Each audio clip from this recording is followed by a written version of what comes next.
AP CSA time, which is pretty cool. Let's go see. First step, while loops, for loops, algorithms using strings. Not quite sure what that means. I guess just using strings in general. Doesn't really have much to do with iteration, but whatever. Nested iteration, okay.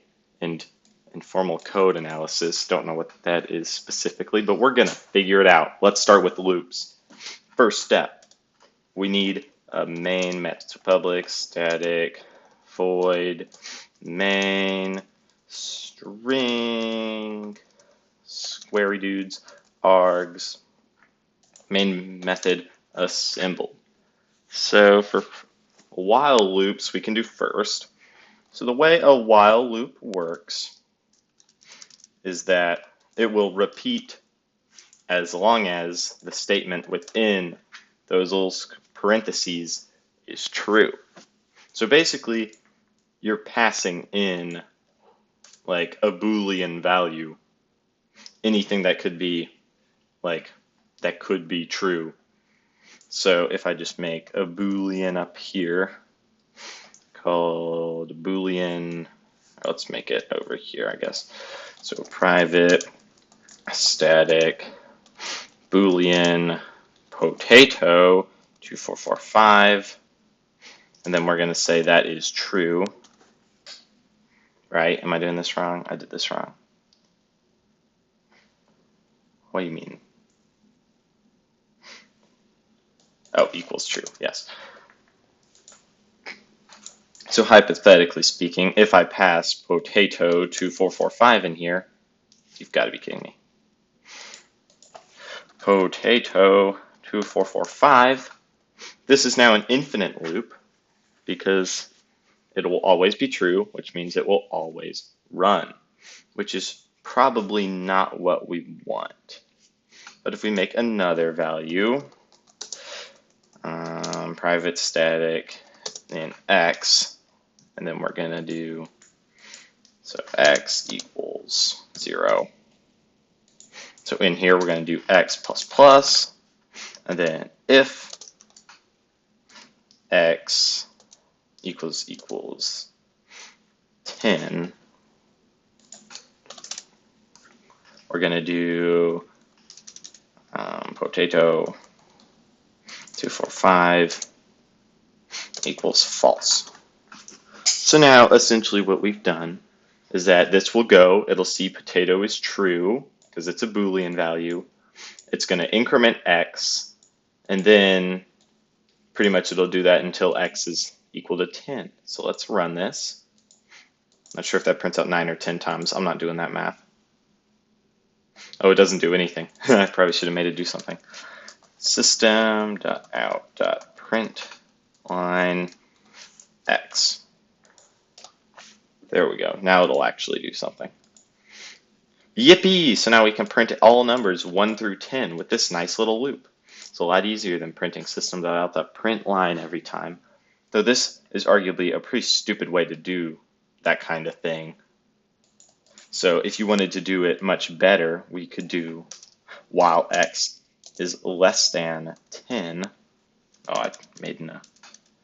So while x is less than 10, because it's starting at 0, because it gets incremented in the thing.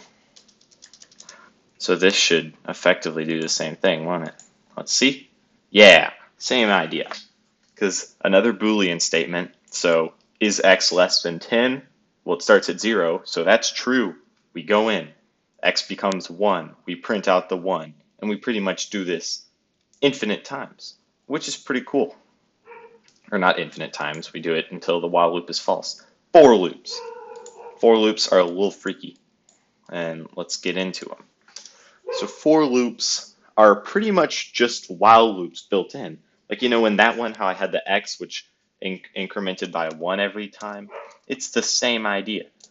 However, you're doing that like up in this part. So if you wanted to do pretty much the same thing, you would do something along these lines. With the basic idea being we're going to create an integer variable called I, and it's going to start as 0. And then while I is less than 10, we do whatever's in this code, and then after we're done doing the code, we do that line, so I becomes I plus plus, so we increment I every time. So then in here, if we did system out that print line I, this should be the same thing, probably. Oh yes, I'm a goofball. So this should start at 1 because the last one incremented before it ever printed. So if we just do, let's do less than or equal to 10.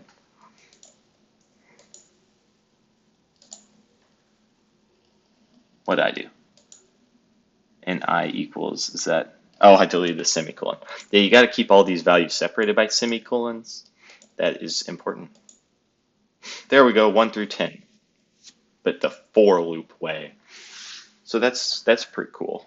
And you know, this sort of thing has lots of good values. I mean, effectively, a for loop is kind of useless because while loops are the same thing, but for loops, you know, they're just a little bit different. I mean, they look a little more scary, but that's, you know, that's cool, I guess. What's something fun we could do? Oh, we could add in a string. So let's make a string.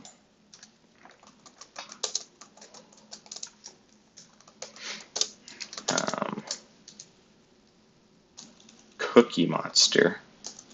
I'm just going to do cookie, I'm lazy. So cookie is going to equal monster.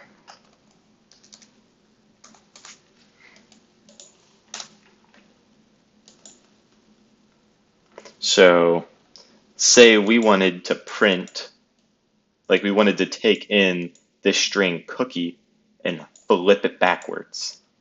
Maybe we make a method to do that. So public static and then string flip word, pass in a string,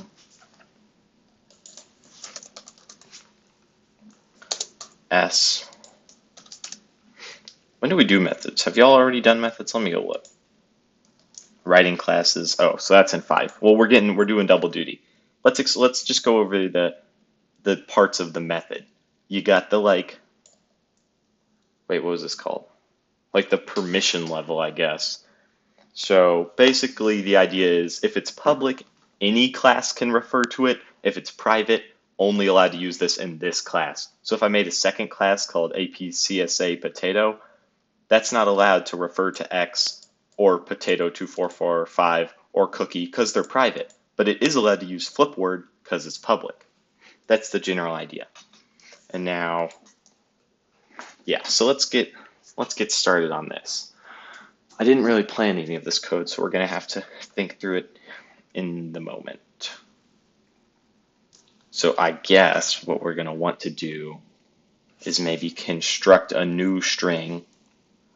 So we'll do string. Also, you don't have to add like the private or public if you're doing it in a method like this. I don't know if you have to do it with if you have to add static again. Let's find out. Okay, you don't. That's good. Static. Do I want to explain static? Static is something we're going to worry about later.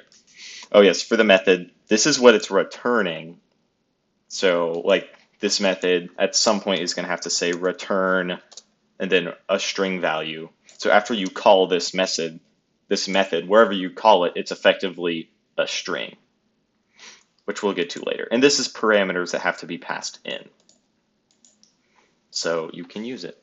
So we're going to make a string there. And then for int I equals, let's go backwards, s dot length. So that is now the length of the string they're passing in.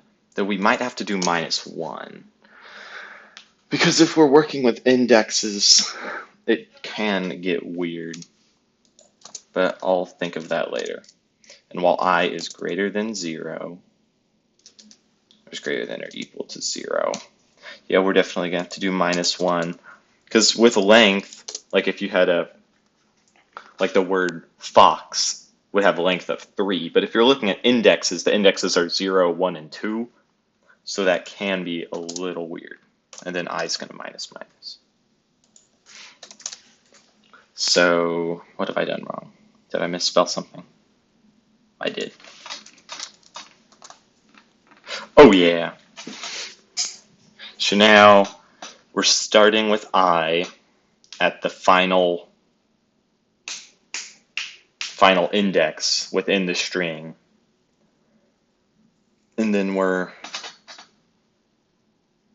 gonna add it to a thingy, or to that word. Because if we start the last letter, and add it, we can get a little bit fun. We also don't need you anymore. Let's separate you.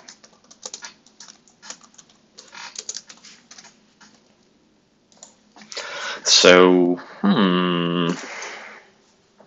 so we're gonna do return string equals return string plus, and what we're effectively doing is we're concatenating this to allow us to just kind of add it on like that. I don't actually know if you need these quotes here, but I'm going to do it because you might need them there. Actually, let's not do it at first, and we'll figure it out. So then we're going to do s dot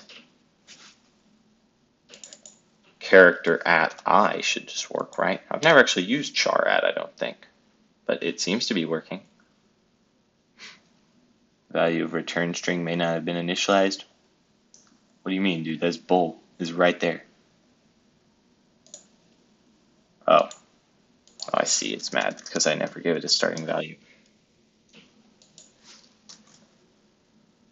And now I'm also not returning anything, so let's do that at the bottom so it'll be happy. Return string. There we go. And that might just be it. So let's add some prints out here.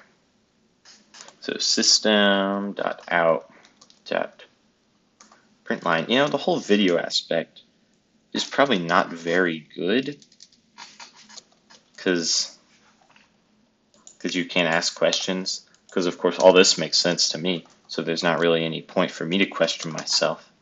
But you know, that's not really the point, is it? And then so we're going to call our little method. So since it's a static method, okay, we're going to have to deal with static. Static means it's not created with each instance of the class. It more means that it's like it's its own independent thing.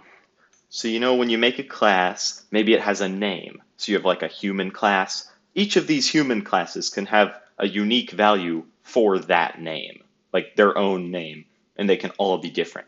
Static things, it's just one thing. So whenever you create a new person, it's not going to have a new unique name value that you can save and do fun stuff with. It's just one that's independent of all those little, like, all those times you create like an object, like an instance of that class. So sometimes with methods you have to call it on an object of that class, but since it's static, we get to call it on the class itself. Actually, I'm pretty sure we technically don't have to call it on anything because we're in the same class, but we're going to do it anyways because there's no reason not to. So assuming I did this right.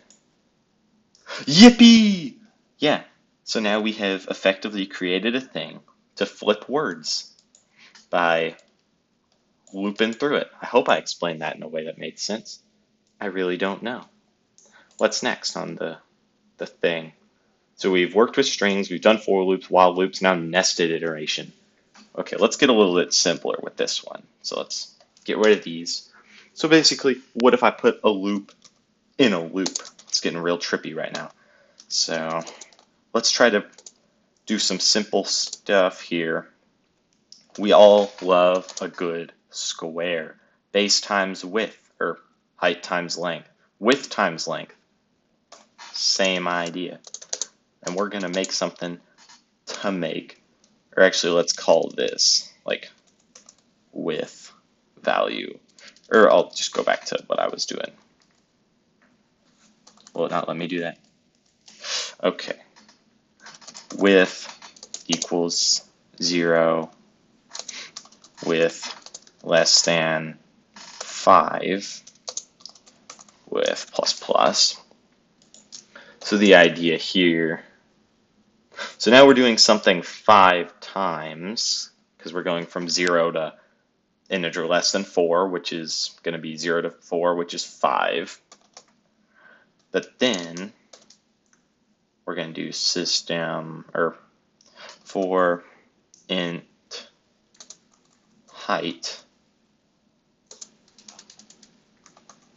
I don't know how you spell. That's close enough, right?